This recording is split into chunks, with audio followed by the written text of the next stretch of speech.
The whales were well cared for. The trainers were professionals.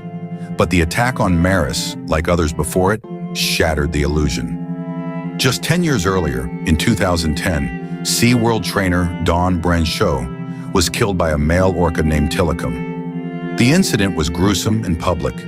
It led to a federal investigation, a scathing documentary, and a cultural reckoning. Dawn's death became a symbol of a system pushed to its limits.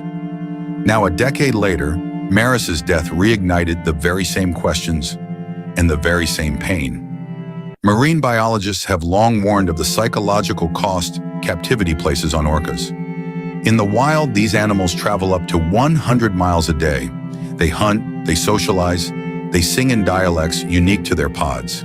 In tanks, their world is reduced to a few concrete walls, a strict feeding schedule, and a performance routine that barely scratches the surface of their mental and physical needs.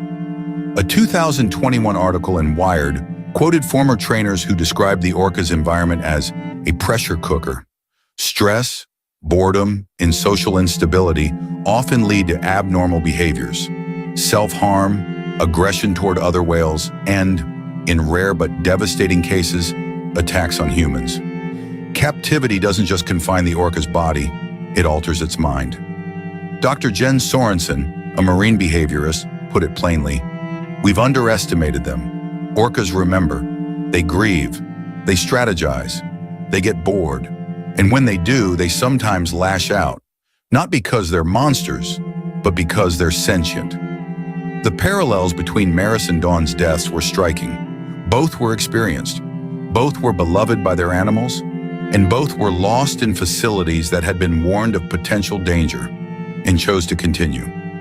What complicates the picture further is the emotional bond trainers form with these animals. They don't see them as ticking time bombs.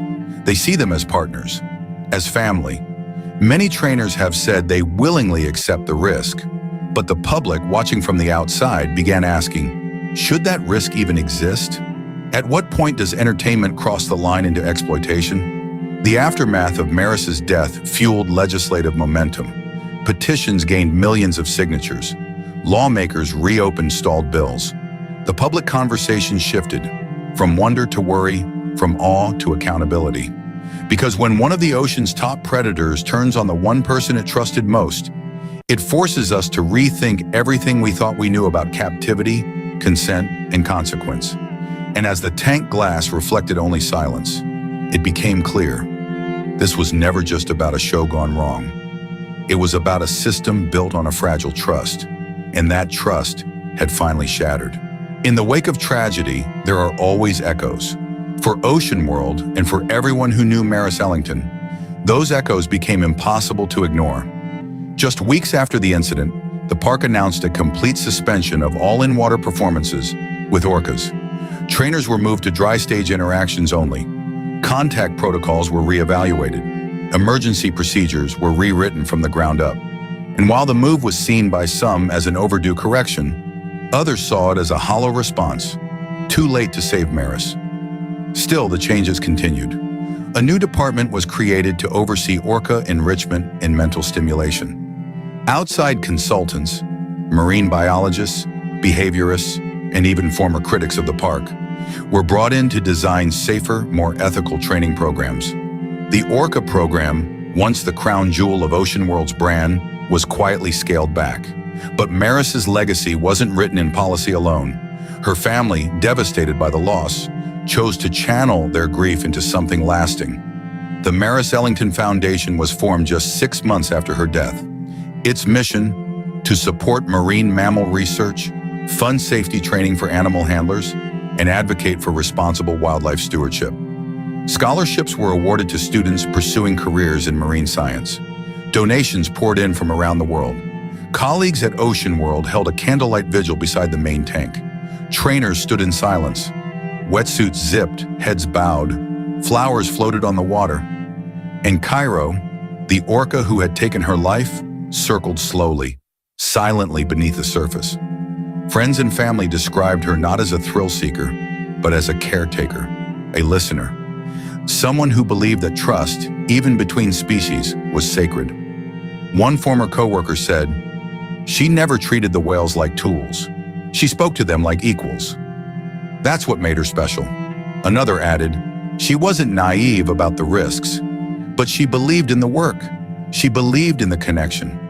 For many, the tragedy of her death could not be separated from the beauty of her life, a life driven by passion, grounded in compassion, devoted to the creatures she loved. Maris Ellington's story ended in violence, but her legacy lives in every conversation sparked by her death, every policy reformed, every young scientist inspired, and every orca somewhere given a little more space to live as nature intended. Maris Ellington's story is a somber reminder of the complex relationship between humans and the wild.